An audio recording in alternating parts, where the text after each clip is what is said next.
Assalamualaikum warahmatullahi wabarakatuh. Alhamdulillah wassalatu wassalamu ala rasulillah amma ba'du.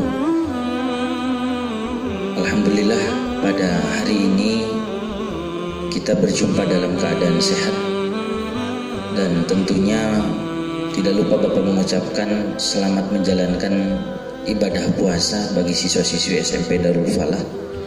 Dan Alhamdulillah dengan komitmen yang tinggi dari SMP Darul Falah untuk melaksanakan kegiatan Ihya Ramadan, meskipun kita berada dalam keadaan sulit karena harus belajar lewat daring, yakni belajar online, tapi semua ini tidak menjadi kendala yang berarti karena ada komitmen dan semangat yang tinggi.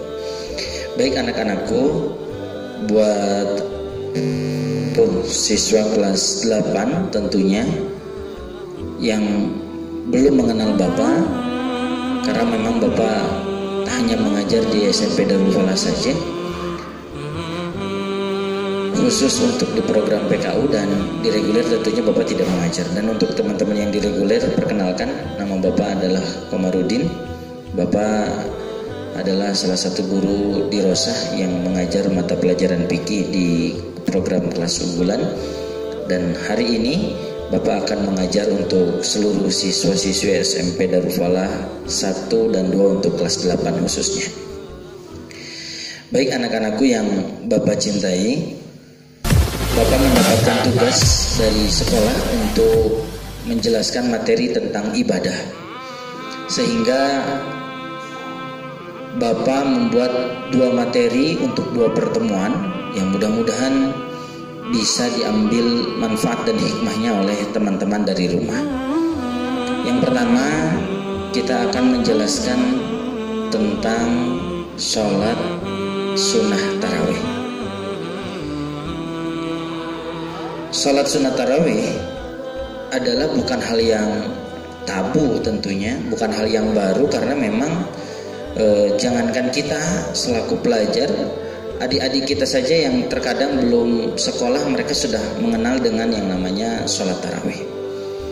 Nah, di sini yang akan menjadikan rujukan untuk kita bahas berkenaan dengan sholat tarawih adalah salah satunya kita akan gunakan kitab Hujjah Ahlus Sunnah wal Jamaah, ya, yang dikarang oleh Kiai Haji Ali Maksum dari Pekalongan. Jadi ini dikarang oleh salah satu ulama besar dari Pekalongan, Indonesia, ya. Nama kitabnya adalah Hujjah Ahlus Sunnah wal Jamaah. Jadi Bapak insya Allah akan menyampaikan berkenaan materi tentang sholat sunnah tarawih dari kitab ini. Buat anak-anakku yang di pondok khususnya yang memiliki kitab ini, silahkan bisa dibuka di halaman 24 pada Al-Misarur Robi tentang bab tarawih. Anak-anakku yang Bapak cintai, sholat tarawih merupakan sholat sunat yang dilaksanakan hanya pada bulan Ramadan, dan waktu pelaksanaannya hanya boleh dilakukan setelah kita melaksanakan sholat isya sampai waktu subuh tiba. Itu adalah sholat sunat tarawih. Artinya sholat sunat tarawih ini tidak bisa dilaksanakan di bulan selain bulan Ramadan. Misalnya teman-teman atau anak-anakku, adik-adik mau sholat sunat tarawih di bulan Syawal, nah ini nggak bisa. Mau sholat sunat tarawih di bulan Rajab, ini nggak bisa. Sholat sunat tarawih itu mutlak harus dilaksanakan di bulan Ramadan. Oke? Itu yang pertama. Yang kedua, waktu pelaksanaannya sholat sunat tarawih ini adalah harus dilaksanakan di waktu isya, dan harus dilaksanakan setelah sholat isya tentunya.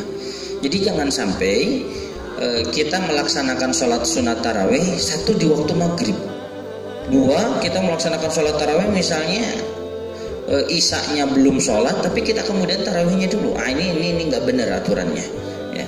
Karena sholat sunat tarawih ini harus dilakukan di waktu isya, dan tentunya karena hukumnya sunat, ya, meskipun sunnah muakkad, harus mendahulukan dulu yang fardu, karena tidak diperkenankan mendahulukan yang sunat ketimbang yang fardu. Jadi sholat fardu dulu, isya dulu, baru kita sholat sunnah tarawih. Paham ya sampai di sini? Jadi sekali lagi Bapak ulangi, sholat sunat tarawih adalah sholat sunat yang dilakukan khusus pada bulan Ramadan, yang dilaksanakan pada waktu Isya dan dilaksanakan setelah menunaikan sholat fardu Isya. Adapun pelaksanaan sholat sunat tarawih ini, anak-anakku, bisa dilaksanakan secara munfarid, artinya sendiri, dan bisa dilaksanakan secara berjamaah. Kalau hitung-hitungan termasuk kategori yang mana, maka sholat sunat tarawih ini, anak-anakku, termasuk ke dalam sholat sunat yang dianjurkan untuk dilaksanakan berjamaah tentunya, dan dilaksanakannya harus di masjid tentunya. Ini anjuran yang paling utama, yang paling afdol. Nah, jika ada kendala satu dan lain hal, maka kita diperbolehkan melaksanakan sholat sunat tarawih secara munfarid, secara sendiri, dan boleh juga melaksanakan sholat sunat tarawihnya selain di masjid, misalnya di rumah, begitu ya. Itu diperkenankan. Nah, apalagi sekarang kita ada dalam keadaan penyebaran virus COVID-19 yang mungkin buat sebagian dari kita ada yang di zona hijau merasa aman-aman saja, tapi tidak sedikit juga teman-teman kita yang ada di zona merah, yang sehingga barangkali di masjidnya yang biasanya melaksanakan sholat sunat tarawih, nah sekarang sudah tidak melaksanakan sholat sunat tarawih. Nah, sehingga buat adik-adik atau teman-teman anak-anakku siswa-siswi kelas 8, jangan berhenti sholat tarawihnya, tapi laksanakan sholat sunat tarawih itu di rumah. Itu yang terpenting. Jadi sholat sunat tarawihnya harus tetap dilaksanakan. Kalau memungkinkan berjamaah bersama ayah, bersama ibu, bersama kakak, bersama adik, itu tentunya sangat bagus sekali, ya. Karena momentum ini sangat langka, ya. Kalau sengaja kita sholat sunat tarawih di rumah, kemudian berjamaah kan jarang-jarang. Nah, ini kebetulan saja momennya. Karena lagi ada program pemerintah yang namanya adalah PSBB itu sendiri, kemudian harus jaga jarak, begitu. Maka yang harus dilakukan oleh kita ini adalah menyiasati itu, ya. Artinya ibadahnya, sholatnya tetap berjalan. Kemudian sholat sunat tarawih itu juga bukan hanya sekedar sunat saja sehingga bisa kita abaikan begitu saja. Sholat sunat tarawih ini adalah menjadi salah satu kunci kesempurnaan dalam kita melaksanakan ibadah saum. Jadi bisa dikatakan ibadah saumnya tidak bisa dikatakan sempurna kalau memang dalam melaksanakan ibadah sholat sunat tarawihnya ditinggalkan. Nah, buat anak-anakku yang hari ini sedang menahan lapar, menahan haus, dahaga, dan meninggalkan seluruh pembatalan puasa, sedang berjuang, jangan membuat perjuangan ini sia-sia. Kita harus sampai finish, yakni finishnya adalah setidaknya dalam satu hari satu malam ini ditutup dengan melaksanakan sholat sunat tarawih. Oke, jadi Bapak percaya sekali bahwa anak-anakku siswa-siswi SMP Darul Falah ya akan melaksanakan sholat tarawih, baik itu di masjid ataupun di rumah masing-masing bersama keluarga. Kemudian untuk melaksanakan sholat sunat tarawih ini jumlahnya sesuai yang sudah kita ketahui adalah sebanyak 20 rakaat. 20 rakaat ditambah witir 3 sehingga yang populer adalah menjadi 23. Kemudian ada pertanyaan ke Bapak sebelumnya, Pak, bagaimana sholat sunat tarawih ini jika dilaksanakan seperti tetangga saya atau teman-teman saya yang lain ada yang melaksanakan sholat sunat 8 rakaat. Nah, ini untuk siswa-siswi SMP Darul Falah yang ada dalam naungan Ahlus Sunnah wal Jamaah An-Nahdiyah. Kita ada dalam naungan besar organisasi Nahdlatul Ulama. Kita santrinya Pangarsa Darul Falah dan Pangarsa Akang Darul Falah. Kita santrinya Hadratus Syekh Haji Hasyim Asy'ari. Sesuai bimbingan guru kita, sesuai apa yang dicontohkan guru kita melaksanakan sholat sunat tarawihnya sebanyak 20 rakaat.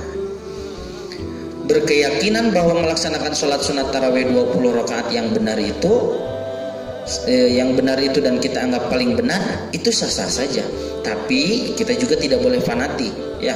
Untuk adik-adik, untuk anak-anakku siswa-siswi SMP Darul Falah, kalau melihat orang yang salat sunat tarawihnya 8, biarkan saja, nggak usah disalahkan, karena toh kita barangkali nanti kamu belum cukup ilmunya ya. Cukup saja kalian meyakini bahwa sholat sunat tarawih yang benar itu adalah 20 rakaat berdasarkan kitab Hujjah Ahlus Sunnah wal Jamaah ini yang dikarang oleh Kiai Haji Ali Ma'sum.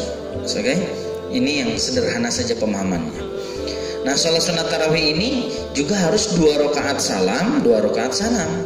Tidak diperkenankan dalam yang diajarkan guru-guru kita ya, khusus juga dalam kitab ini tidak diajarkan untuk 4 rakaat salam misalnya. Nah, ini nggak benar.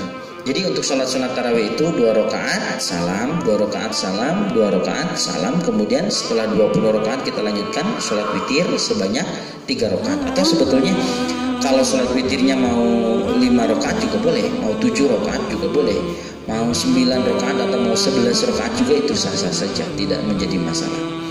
Tak cuma kebiasaan dan kebanyakan dari kita dalam melaksanakan sholat witirnya adalah sebanyak 3 rakaat. Jadi jumlahnya adalah 23 rakaat. Nah, Bapak akan kasih tahu bagaimana niat sholat sunat tarawih. Barangkali adik-adik di sini lupa.